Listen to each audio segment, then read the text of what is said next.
soy Mia Liro, en tercer año de licencia de LA. Soy en T5. Hoy vamos a hablar de la integración económica regional de la América Latina durante la primera fase de 1950 a 1973.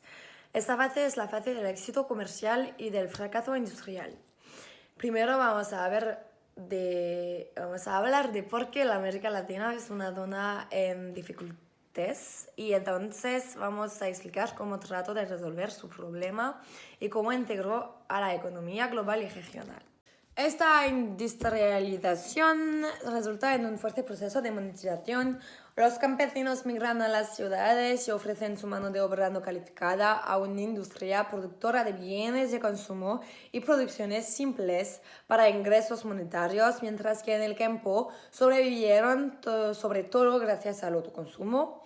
El mercado interno monetizado se está conformando con el desplazamiento de la frontera interna entre el mundo del no mercado y el mundo del comerciante. Después de experimentar un auge significativo en su industria, la mayoría de los grandes países de América Latina están experimentando una desindustrialización junto con un retorno de la especialización internacional en materias primas. La industrialización por sustitución de importaciones encontró límites desde finales de la década. La coacción externa, ayer fuente de dinamismo, se transforma paulatinamente en su contrario. Las demandas derivadas de la importación de bienes intermedios y equipos para producir bienes de esta naturaleza excede las posibilidades que ofrece la capacidad de importación. La restricción interna es más difícil de superar. A fines de la década, la restricción tecnológica se hizo más fuerte. Para superarlo existen dos posibilidades.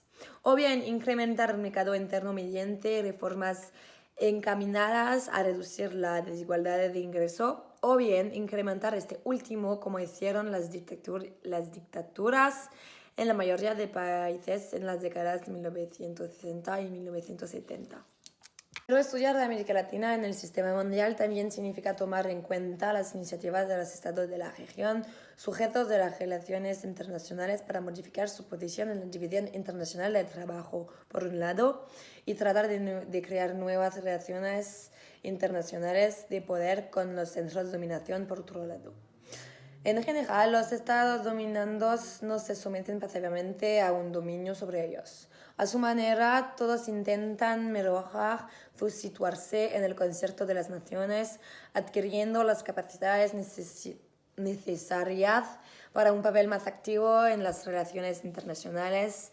La determinación y el rigor con el cada uno de estos sectores persigue estos objetivos ciertamente varía considerablemente.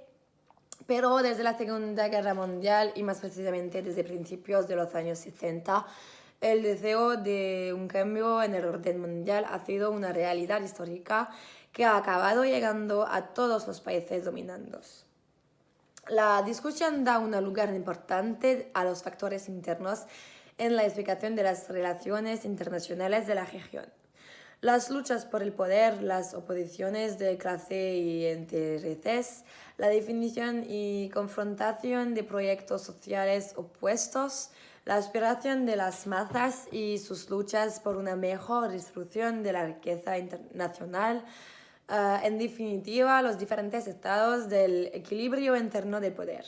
Son todas situaciones que limitan y orientan la acción internacional de los líderes latinoamericanos.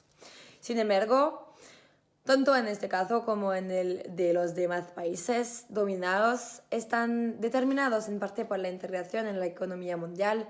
Muchas de las políticas adoptadas en la política internacional y nacional por los estados latinoamericanos son respuestas a situaciones generadas por este estado de cosas.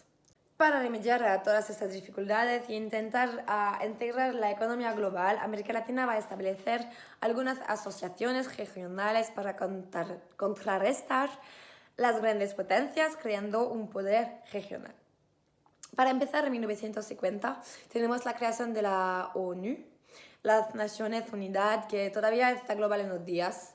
La Organización de las Naciones Unidas cuenta 20 miembros en su creación y hoy cuenta 193 miembros. Está compuesta de órganos internos como comisiones para resolver algunos problemas.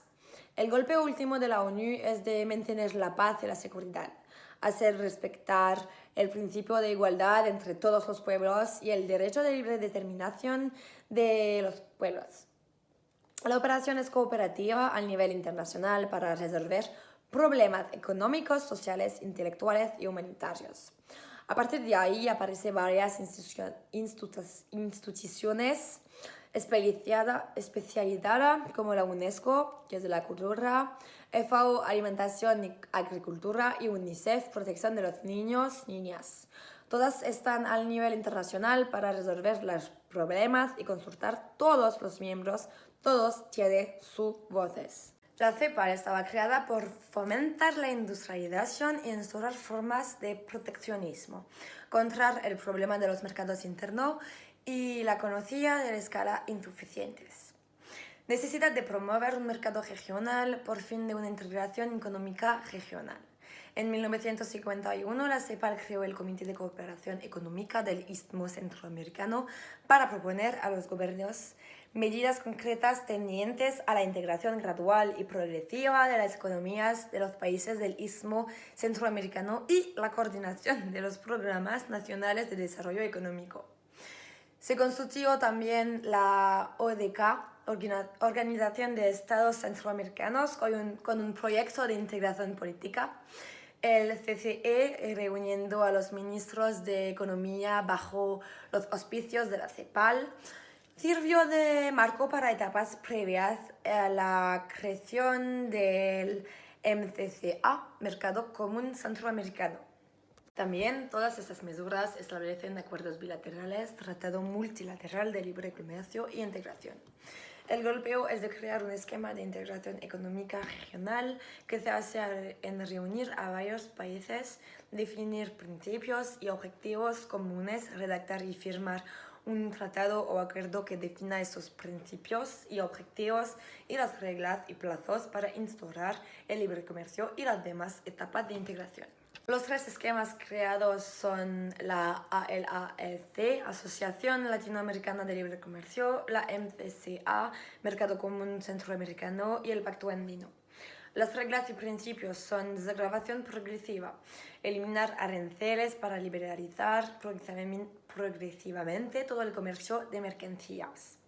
Plazos y porcentajes para definir la progresividad, principios de reciprocidad, complementariedad, equidad. Reglas de desagravación. Con todas estas medidas se puede considerar con datos posteriores a 1973 que la integración comercial progresó en los tres esquemas. Se debe a particular al MCCA, pero experiencias, dificultades por crisis petrolera, guerras civiles y crisis de la deuda externa que tienen impactos en la industrialización y la capacidad financiera. Hoy en día América Latina contiene países fuertes como Brasil, Argentina o México y aún así eran siempre considerados como países en desarrollo porque todavía hay muchas desigualdades.